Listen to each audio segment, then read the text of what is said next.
Welcome to Tamarindo Podcast. Hosted by me, Brenda Gonzalez, a fitness coach, political nerd, and nonprofit capacity builder. And me, Delsy Sandoval, a Guatemalan-American licensed therapist and passionate creativity advocate. Together, we're here to uplift our community through powerful conversations with changemakers, creatives, and healers. Each week on the pod, we talk politics, culture, and personal development. Listeners call Tamarindo the Advocacy and Self-Love Podcast. Vámonos! Let's start the show!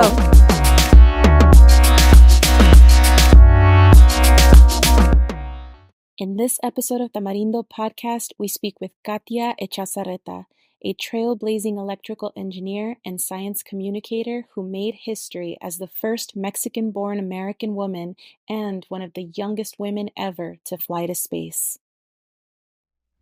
Welcome, Tamarindo listeners. Hi, Brenda. How you doing? Hi. Hello. So good to see you. And we just saw each other, so it's good to hang out again. We had such an awesome event last night. How are you, Delsy? I'm doing well. I kind of woke up in a little bit of like I want to say like a high, like from just the excitement of how amazing last night was. Let's talk about it a little bit if we can, Brenda.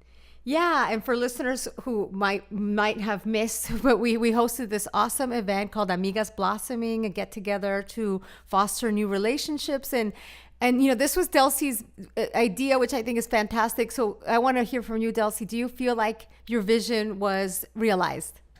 It was like more than I thought it would be, because everyone was so open and so willing to be connected, and it almost felt like there was an easiness to the friendships that were formed. At one point, we were in these large groups, kind of just chatting, just having like almost like girl talk. And it felt like we had known each other for years, which was weird because we had just met in that hour, which was beyond anything. Yeah, like after the event, there's always like the post chat, and we like carried it onto a bar, and it was so funny. There were so many quotable, hilarious moments that are like not suitable for work, not suitable for podcasting, but so many funny quotable moments. So, and if y'all missed it, I want to encourage you to sign up for our newsletter, because out of yesterday, even just yesterday, we already came up with like some ways that we all want to hang out again. Like maybe we're going to plan a karaoke night. So make sure that you sign up for our newsletter, especially if you're local to LA. But of course, there might be some virtual hangs that we'll come up with. But yeah, stay connected, and maybe we'll get to carry on some of those activities in real life with some of our listeners once more. Yeah. So, ¿qué más? ¿Qué más? Aside from the Amigas Blossoming, what else has been going on with you, Brenda? What have you been reading? Right now, I'm reading Family Lore by Elizabeth Acevedo. I'm getting I use the Libby app, where you can get books from the library for free. And I was surprised that there wasn't a huge waiting list. And in fact, yesterday, one of the questions that we had for our activities was asking somebody what was the last book or podcast that they read. And the person I spoke to said they wanted to get Family Lore, but they're on the waiting list on the Libby app. And I was like, oh, that could be me. It could be me. You gotta wait for me. I'm right ahead of them. But what about you? What have you been reading? Right now I'm reading LA Interchanges by Lidia Otero, which is so cool. It's kind of like a view of 1970s, 1980s Los Angeles, and it's from a queer perspective, and it's kind of an autobiography, and I am really digging it. I feel super connected to the story, but I also feel like I'm getting some perspective on what was going on in LA prior to when my parents arrived, because my parents didn't get here until the late 80s. So I'm learning a lot about what was going on prior to their arrival. So really cool stuff. And I've also been, I actually want to talk about an article that I read that I thought was cool, if I can. Our new segment that we're calling, I don't know what we're calling it, but like news that caught our eyes, or novedades. Yes, tell us about the article that you brought today. Yes, and as you know, Brenda, I try to find articles that really relate to where my brain is and what space I'm in at that week. And I've been doing a lot of work about around joy and thinking about joy and what does joy mean in my life. It's actually something that's come up in my therapy sessions lately. And this article It is basically they explored this concept of big joy. And there's this project called the Citizen Science Project that is through the University of California, Berkeley, through the Greater Good Science Center. And what it is it's this project where they give you all these prompts. It's like 7 days, and every day there's a different prompt. Like one prompt could be listen to a Buddhist prayer. Another prompt could be, celebrate someone else's joy that day. And they're trying to see if focusing on the little joys and being really mindful about joy every day over 7 days, if it has any kind of impact on your own feelings of well-being. So the person who wrote this article went through this experience, and the article is called Micro Acts of Joy, and they tried to see if they felt better. And it was really interesting because they basically said like there were only minor changes that they could notice, but that they felt that it was massively beneficial in general because of the way that it brought their awareness to the concept of joy itself. And I feel like that's what I am trying to get to the bottom of in my own life is like, I think sometimes I think joy needs to be massive. Like, vamos al concierto, let's go to this big, huge event and that's going to be joyful. But what about those little moments of joy every day and contentment every day? And how do those add up over time? So that's where my mind is, Brenda. ¿Qué piensas? I think that's great because we a couple things. One is that sometimes, like you just mentioned, these like macro examples of joy are very expensive, right? They can be, they can feel inaccessible. They could feel like a big time demand, and then you might just feel like, oh, I'll never get to do those things, right? Never get to experience those joyful moments. But if you are able to, and we'll have this article linked in the show notes so y'all could read it for yourself, but there might be some examples there of little ways that you can inject a little bit of joy throughout your day that feels a little bit more accessible and realistic with capitalism, right? In the lives that we live today. And the other thing too that I like about thinking about joy, I wonder, I mean, I'm sure there's studies to back this up, but my theory here is that just because in this practice of looking to find these micro acts of joy, you have to be more mindful, right? You have to be in the moment. And it might be just that exercise of like slowing your mind down and looking for these little moments of joy. That act in and of itself is what brings the joy. I think that's exactly it. Well said, Brenda. All right, so hopefully folks can practice some of that.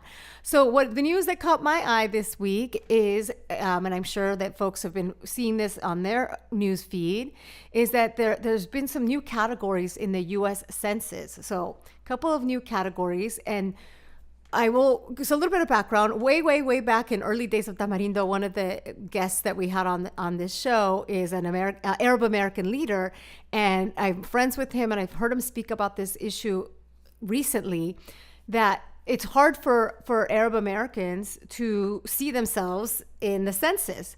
Most of them had to select white because there wasn't any other category that made sense. And as we all know, we're re-experiencing this right now, but we really experienced this back in 2011. I'm sorry, 2001. Jeez, back in 2001, the way that Arab Americans had experienced racism, right? If they're counted as white, we may not have the data to see how they are racialized and the way that they're treated. So it is important to have that sort of data. And that same history is what led to the inclusion of Hispanic in the census in the first place, way back in the 70s. So I'm very happy to see that there's now a category that might make it a little bit easier for Arab Americans to see themselves in the census. It's called the MENA. I probably should have looked up how to pronounce this, but it's the Middle Eastern and North African category. So folks can now select that if they see themselves as, if they are Middle Eastern or of Arab descent or from North African descent, rather than having to select white. So that's, I think, a good news. And then also for Latinos, for us, it's always been a little complex because, as we know, that you could be a descendant from someone from Latin America and be racially white or racially black or even racially Asian. You could be of all kinds of races and consider yourself Latina, Latino, Latine. Well, even though that might be the case, the truth is, and there's been lots of obviously examples and research on this, is that of course as Latinos we are also racialized. We are also racialized and treated differently if we have an accent, or a lot of us do not present as white. So there's a lot of challenges if we're also not able to clearly see ourselves in the census. So now Latina folks can choose Latino/Hispanic as a race and or ethnicity, whereas before it would be ethnicity and then you have to select your race. So that's a little bit different. So these are important changes, and I'll say a little bit of history here that these changes, and this is a quote from an article that we'll link in the show notes, revive these Obama era proposals after the US, let me back this up so they say this over and we'll edit this. So as quoted in this article that we'll link in the show notes, the new U.S. Census categories, quote, revive these Obama-era proposals after they were shelved in the Trump administration. Supporters of these changes say that they will help the racial and ethnic... Okay, hold on. Let me get this. I'm trying to read this, but I cut it out. Take 3. Okay. All right, as quoted in this article that we'll share in the show notes, the new U.S. Census categories, quote, revived these Obama-era proposals after they were shelved by the Trump administration. Supporters of these changes say they will help the racial and ethnic data used to redraw maps for voting districts, enforce civil rights protections, and guide policymakers and research to better reflect people's identities today. So these are important changes, and they take a long time. I mean, this is way back from the Obama era that these proposals were first introduced. And take note that the Trump administration said, forget this, we don't need this stuff. It matters, right? It matters who is elected, and any progress that we make is always at jeopardy if we allow Trump to win again. So I always have to remind you all, this is an election year, and make sure you vote, make sure you vote. So that's the article that caught my eye. What do you think about that? I think that it's incredibly helpful. You know, I've worked in the area of public policy and workforce development and social services and programs in general. And I can tell you that in running programs, the way that budgets are created a lot of times comes from the census data. The way that resources are allocated and the way that people advocate through the federal government or to state officials always has to do with some of the latest census information. And so having Arab Americans or Middle Eastern folks have their own category really helps to allocate resources and support services for them, as well as, you know, the extension of Latino as or a race or ethnicity. So I'm happy to hear it. Yeah, happy to hear it. And if y'all don't remember, back in 2020, you know, Trump he wanted to cut the time for us to do the census. And that's exactly right. What you just outlined is the exact reason. This is important. This is by design. Republicans don't want us to be counted because it means less resources, and it means that they can hide when there's problems with civil rights. So y'all, not only is this a plug for the census, it's a plug for you to vote, and it's a plug for the census. All right. Well, speaking of representation. Yeah, speaking of representation, let's talk about today's guest. Today, we have the privilege, the honor to have Katya Celeste Echazarreta, who made history as the first Mexican-born American woman and the youngest woman to ever venture into outer space. How insane is that? One of my favorite interviews that I've ever done. She was fantastic. I can't wait for everybody to hear it. Let's figure out, what is it like for a Latina to go to space? Let's hear it. Yes. All right. It is my pleasure to welcome Katya Echazarreta to Tamarindo. How are you, Katya? I'm doing so good. How are you? I am beyond excited. You might even say, I'm gonna use a dad joke right now. I'm a little bit over the moon to speak to you. So anybody who knows me knows that I am obsessed with this idea of outer space, and the fact that I get to speak to you today is making my week, my life. I love that. So welcome. I'd like to start off, if you can just start us off by telling us about, when did you first fall in love with space? You know, I love that question because I don't have an answer. I just always have. And I think people are always kind of expecting, you know, a field trip or something that led me to this. But my mom tells me that ever since I was a baby, I would reach for things that had little stars and little planets. Like, it's just always been something that really struck a chord with me. And as I grew older, that passion just got deeper and deeper, and to this day has not gone away. What do you think it is? What is it about outer space that really draws you in, that really stimulates you, that makes you dream? You know, the other day I was watching the Jose Hernandez movie, A Million Miles Away, with my husband, and in the movie, his wife finds that he's been applying to be a NASA astronaut and had like 6 rejections already, and she finds the letters, and she turns to him and asks him, "Why do you want to go to space so badly?" And when my husband and I were watching this, he turns to me and he goes, "Wait a minute. I've never asked you that question." Like, I just kind of took it, like for granted that I just did. It's, why do you? And I looked at him and I said, "I don't have an answer for you. Like, I don't know. There's no direct and one sentence that I could tell you about why. It's just something that you feel, kind of like when you eat food you like. It's like, why do you like that? Well, I don't know. Like, I like it. I have to tell you. So it's always felt so natural for me. Just it's so real, so just a part of my everyday being, my existence. It's a part of everything I do. It's a part of everything I work towards. It just is. Yeah, I'd like to hear more about how you pursued that, right? So, tell us about the journey into the field of STEM. What was that like for you navigating that with your identity and maybe how you ended up at NASA?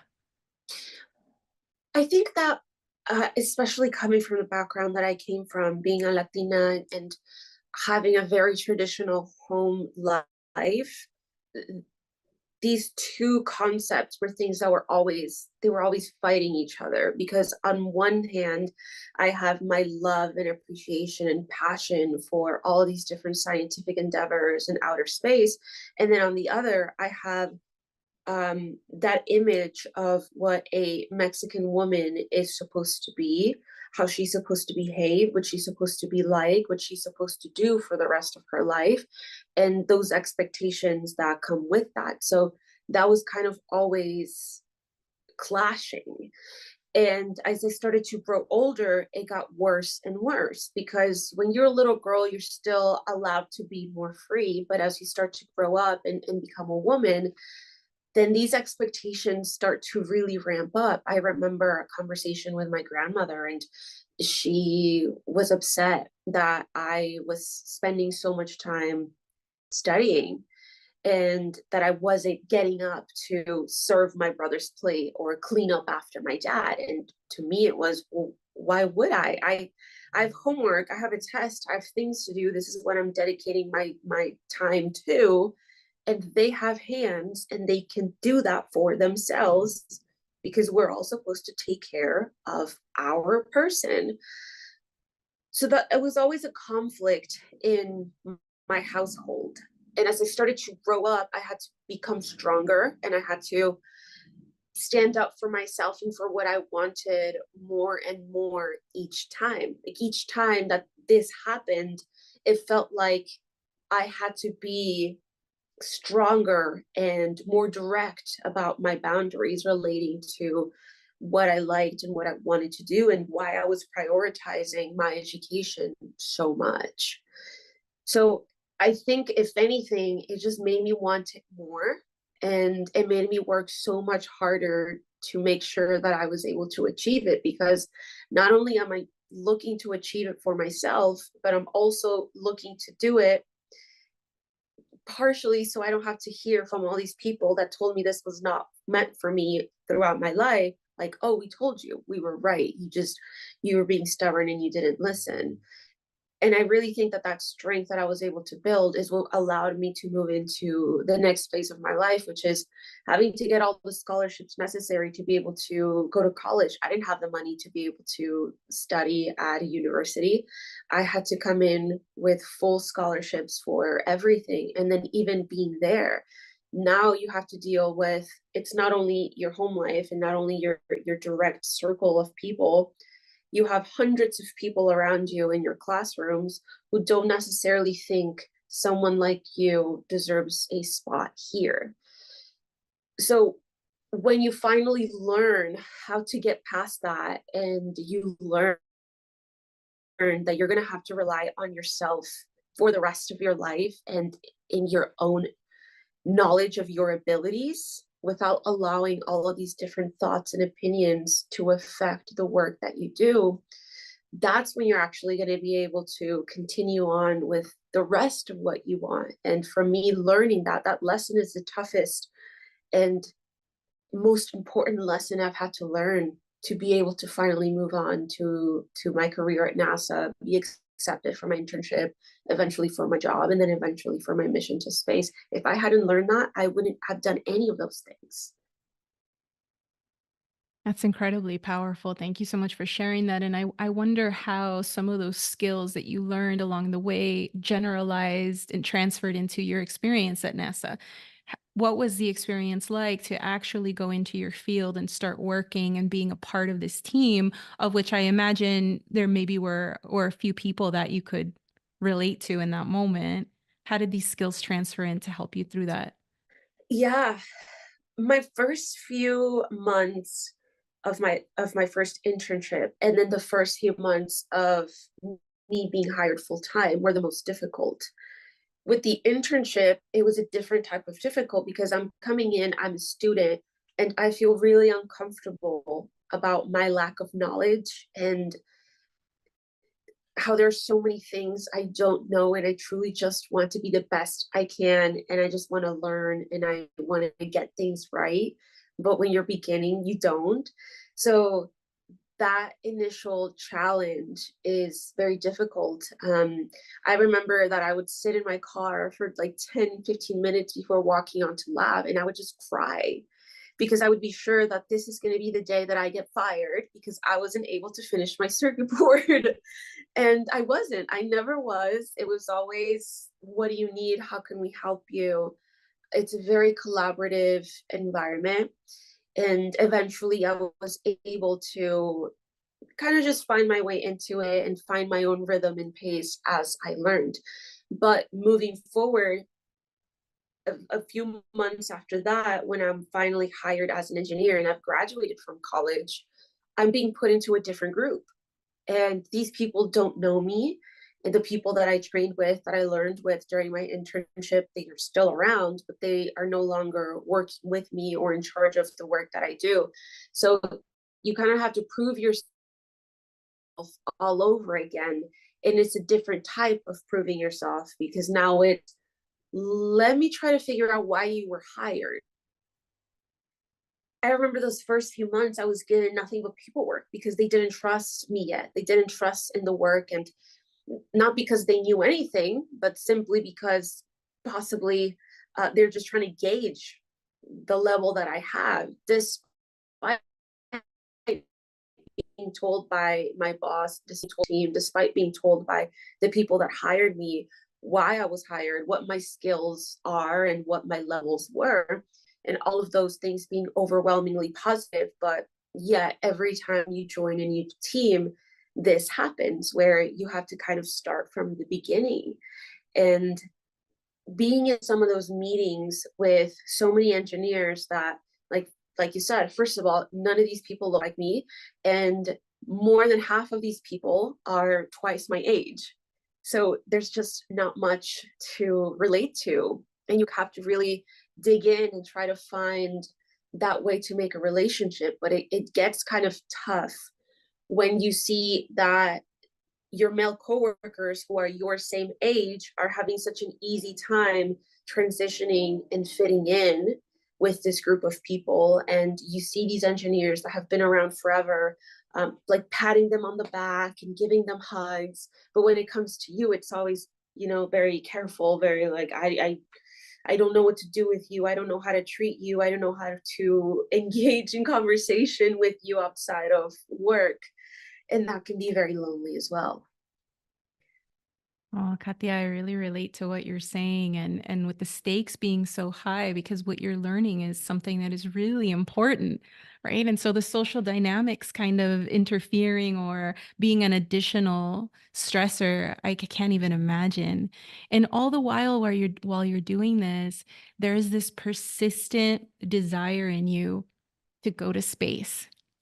And tell me about when you first learned about the opportunity to go to space. So the day that I learned about it is kind of a funny day because I got the link to the application for the mission while I was in a training, and I had gotten the time off from work to complete this training, but I remember that I was finishing things faster than I expected myself to. And so, I go on and just check my messages and check my email while I'm waiting for the rest of the class to catch up. And I see that. And then I click on it and I read everything and it just sounds so incredible. And then I see that the deadline is today. And not only is it today, it's in Eastern time. So I have even less time because I'm in Pacific. So when I see that, I calculated how much time I had to fill it out. I think it was down to like the last couple of hours that it would be open. And I clicked through. I remember I just put in random gibberish to kind of get to the next pages and the next pages to see how much work it would actually be and whether I could realistically finish this application in the next hour. And I realized that it was definitely going to take me the entire amount of time, but I thought I could do it if I really paced myself properly. So I just did it. I just put the other work away and I filled out that application in that instant. I sent it away and just kind of forgot about it. Oh my God, Katya, I'm getting so excited just hearing that. I really feel like I'm there. I watched the video of you receiving notice that you were approved, that you were going to be part of, I think it was 6 people who were going to get to go on this mission. And I was really brought to tears by your reaction because the first you cried, right? And then the next thing you said was something about how your mom is going to freak out. Yeah. And I just loved that. I felt so connected to that you thought about your mom in that moment. Tell us about that whole process and your journey into space. So the application process took approximately 3 years. It's a very, very long process. Every year they check in, ask for more information, ask for what have you been up to? Give me updates, tell me what you've been doing. It's been a year. What experience do you have now? What academic achievements have you achieved up until now? And after the 3 years, I remember I got a call asking me to sign up for the final round of interviews. And throughout the whole process and throughout those years, at each year, there was another filter and another filter and another filter. And so I'm being notified that I have made it to the next round and the next round and the next round, but I'm not really sure what that means. And when a process has gotten to the point where it's 3 years long, you stop expecting an answer. It's just been so long. You kind of assume this is going to go on forever. And during that interview, I remember that I talked so much about my own journey with my mom, everything we've had to go through together, and everything that we have worked for to get out of the situation we were put in and just move on with our lives in a way that helps the entire family. That's always been very important to us, is we don't make a decision for ourselves only. We make it with the entire family in mind. So when I'm notified and I say those words, they say, we want to tell her together. Like, we need to record this and we need to have this for the future because we're just so sure it's going to be such an incredible moment. So we came up with a plan, and that was that we were going to trick my mom and we were going to tell her that they wanted to interview her just to kind of get a little bit more perspective on her experience with everything that we've done and gone through and built together before they made the final decision. And the reason why we did that is because the day before was my own interview. And I remember my mom was telling me, oh my gosh, stop, sit down. You're so nervous. You're making me nervous. You're stressing everyone out. Just relax. Just go sit over there. Go do your interview and just stop doing that. And so I said, all right, it is time for some good, kind-hearted payback. So when I go to her house and I tell her that we want to interview her, she starts freaking out and starts pacing and starts shaking and goes and tries to fix her hair because I tell her they're going to call in an hour and you have an hour to prepare. So she's putting on a scarf and now she's throwing the scarf and putting on another one and changing her sweater. And I just go to her, hey, relax. You're stressing us out. It's fine. So then we're able to sit her down and tell her the news. And that, I think, is one of my favorite memories about this whole experience, but also just a period ever. Oh my God, this is so amazing. And so imagine hearing that your child is going to go into space. And also, you at that point really are the first Mexican born woman and maybe youngest woman to be allowed the opportunity to go into space. Yeah. And understanding that and recognizing that a woman born in Mexico has never traveled to space. Throughout the whole application process, of course, I knew it. But in that moment, when you're being told the news that you've been selected, it's when you kind of now have to start considering, well, what happens now? Because with news like this, with a first like this, I would imagine that some people somewhere are probably going to care, but I don't know how much. I don't know the extent. We have no way to know whether this is going to reach local news or whether it's going to be international news, or, like, we just had no way of knowing what was going to happen next. We're going to fast forward now and talk a little bit about what it was like to actually go into space, because we're talking about being in a rocket going vertically up into the air. I mean, tell us about the experience and what was it like that first moment when you realized you were really in space?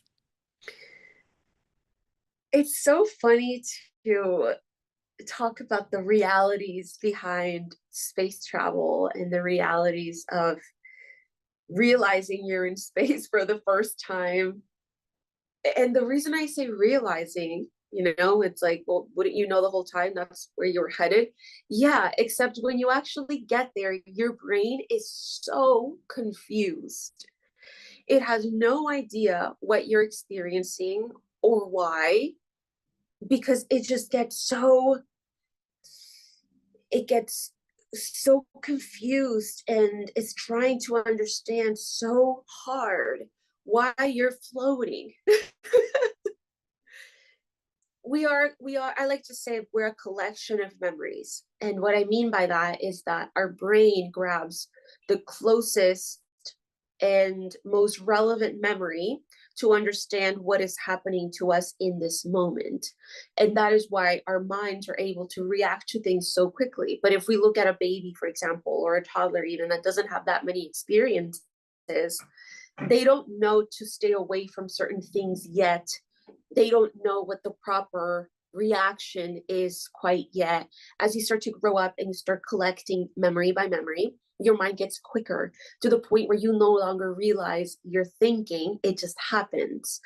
But when you have something happen to you that has never happened to you before as an adult, and I mean, never in the sense that you just cannot relate to this experience whatsoever. There's absolutely nothing about this that you can relate to in terms of your collection that you've built thus far. And that's what microgravity is. Why are you floating? That is what your brain is thinking in that moment. And what is the closest memory that it can possibly grab onto that feels kind of like what you're feeling right now? So what do you feel when you're floating?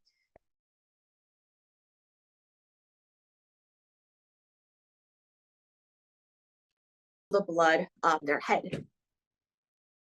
Katya, You're you're feeling cutting, I'm sorry to interrupt. You're cutting in and out for me. The last part that I heard clearly was, what is it that you feel? And you started to describe the feeling of floating. okay. So what is it that you feel? Well, when you're floating in space, everything inside of you is floating as well, including your blood. So what does it feel like when we have blood in our head? Kind of like when you're in a headstand. I mean, we know what that feels like. We've experienced that. And physically, it feels similar to be floating, except now you have that added component of the fact that you are floating in space. So your brain tells you, oh, you're upside down. But your eyes can see that you're not. So your brain is fighting with what you're seeing and experiencing, and it takes it a while to recognize the truth.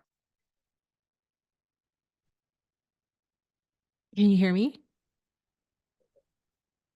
Yes. Yes. Okay. Sorry, you cut out right at the end. I'm not sure. Are you experiencing connection issues with me? Can you hear me okay? I can hear you okay, but just kind of sometimes you like freeze for a second. Okay. I'm experiencing a slight delay, but it's not anything that I think is going to impact the audio on the back end. Okay. So tell me about when you first see Earth from space. And do you feel like there was a moment there, or maybe in processing the experience after the fact, that you realize that your ideas about Earth maybe were impacted by this experience? Being able to witness just the blackness of space and our own planet is the most beautiful experience you can have. There's no way to imagine what it's going to be like until you live it. And I've talked to so many people that have had this experience as well, and they all say the same thing, that no, you really are never going to fully grasp what it's like. It's incredible. It is beautiful. It is life-changing. And yes, when you come back and you come back into the planet, you are a different person. And you really wish so many more people were able to experience life the way you do now. What were some of those realizations that you had about our planet from that experience, Katya? They don't happen in space. I think that's something a lot of people imagine, that you're looking and you're being filled with all of this wisdom. That's not what happens, at least not to me. You're in shock, you're in awe, you are staring, you are amazed, and that's it. When you come back is when you're able to put things together and try to piece those feelings and those emotions and those random weird thoughts together to try to understand what happened. It's called integration. And I think, I mean, all of the things that we've heard about the experiences that people might have with something like this, they're all true, but they're not, at least in my case, you know, this idea of we're all a humanity and the whole planet is our home and there are no borders from space and all these things we may have heard. Those are words that we can put to the feeling, but the feeling is so much deeper than that, because now it's not just something that you're saying because you believe it. You do believe it, but it's more than that. It's like, you know it. You know it's true. Oh, that's so beautiful. Katya, for people who are listening, going, I want a career in STEM, I want to go to outer space, I want to work for NASA, what advice would you give folks who, especially from our community, that are trying to navigate these systems?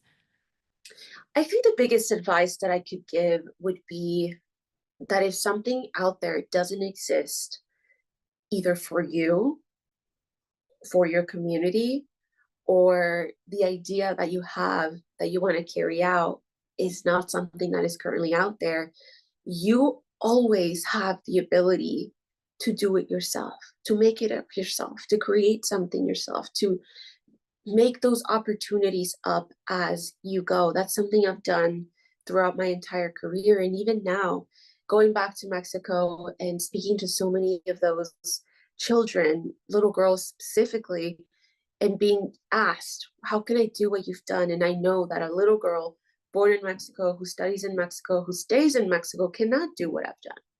That's the reality of our current situation.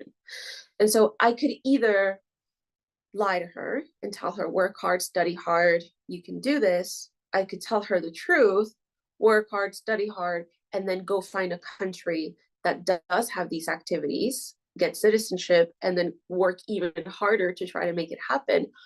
Or I realized in that moment, there's an option 3. And that is, what if I create them? What if I do that? What if I start an organization in order to start offering space education and space training programs and professional development for the space industry? What if we start by creating legislation that is going to allow all of these different people in this community to be able to work in a space industry, entrepreneurs to start a space company, space companies from abroad can be allowed to come in and invest in the nation and open up those jobs to the people that live there so that they can go on and carry out with their dream. What if we just did that? What if that can also be an answer in the third option? And that's the option I chose. So if there's ever anything that you want, I want everyone to know and to fully believe that you can be the one to create it. Katya, this has been really wonderful for me, and I'm sure for everybody listening. I was so emotional the whole time you were speaking, and I just want to thank you for sharing space and time with Tamarindo. Thank you so much for having me. It's been a pleasure. Thank you. Thank you. All right, and we're back. I hope that everybody enjoyed that interview, and I hope that tonight you dream of the stars and the universe, because I know that that's what's going to happen for me, because this has weighed on my mind, and I'm so excited that you all got to hear it too. And now we can go to our matracas. Delsy, what is your matraca? Okay, so I want to talk about my experience. I went to Mickey's in West Hollywood here in Los Angeles to see a drag show, and it had been some time since I'd been to a drag show that had that much production value.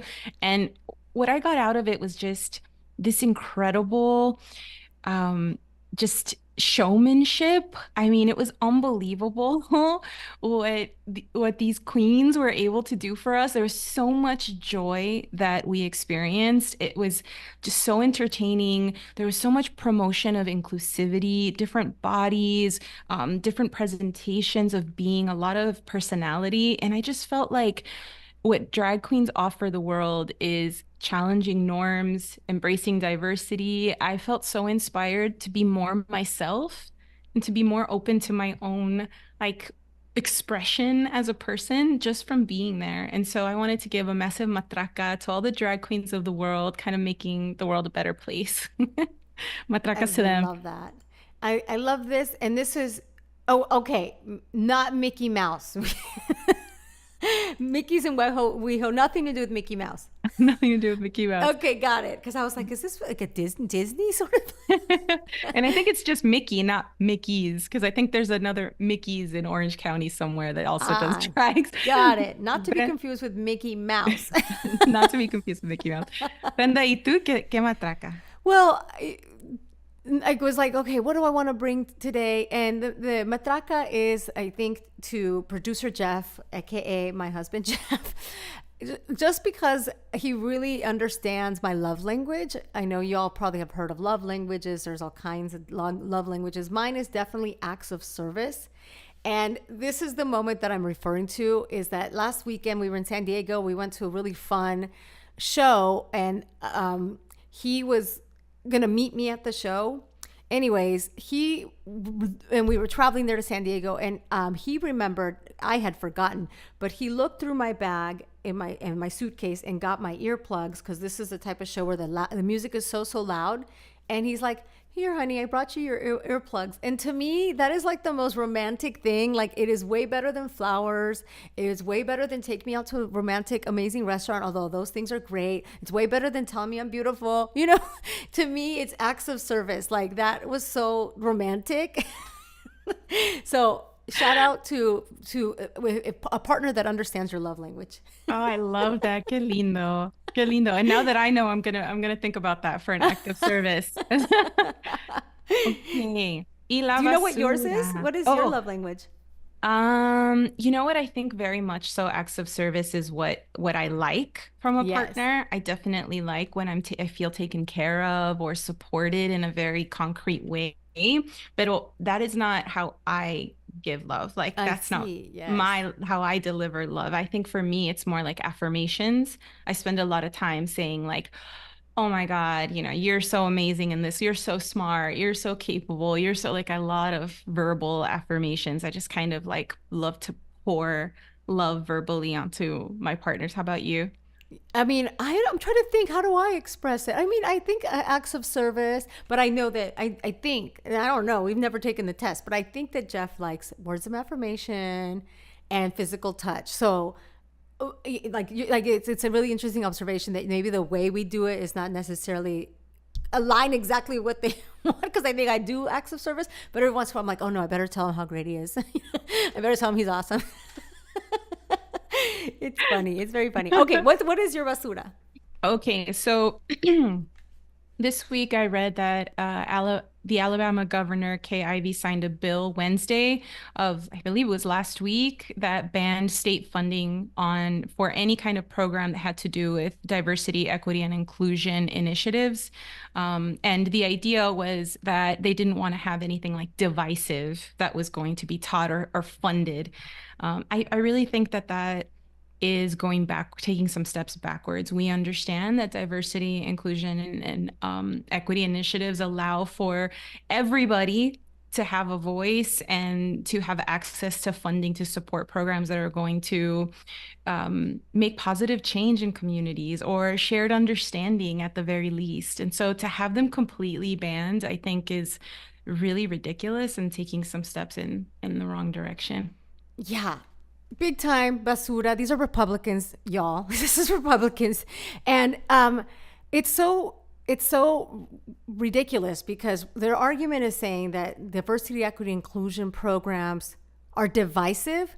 The whole point of these programs is because programs and structures and things are divisive in that they're exclusive and they exclude people. So it's really, really silly to think that they are somehow not being divisive by getting rid of these programs. It's all a manipulation of language, and it is disgusting, and it is only because they are scared. Okay, it's only because they are trying to grasp to any little tiny little bit of power, because they know that this country is changing. And you all, back to the census, a call back to the census earlier, what is going to happen as a result of this better way to classify people is that the number of people that identify as white is going to get smaller. So these Republicans, because you know what that's code for. When they don't want diversity, equity, inclusion, it doesn't mean that they want to make people feel less divisive. It means it's code for let's keep things white. That's what it's code for. And they're nervous, and the numbers are changing, and they're going to get more nervous. So buckle up, because there's going to be more programs like this, and it's just up to us to call them out on it and to stay engaged. So I'm just going to double down on your basura. Absolutely, that sort of basura, and that whole wave of taking us backwards. Basura, basura, basura.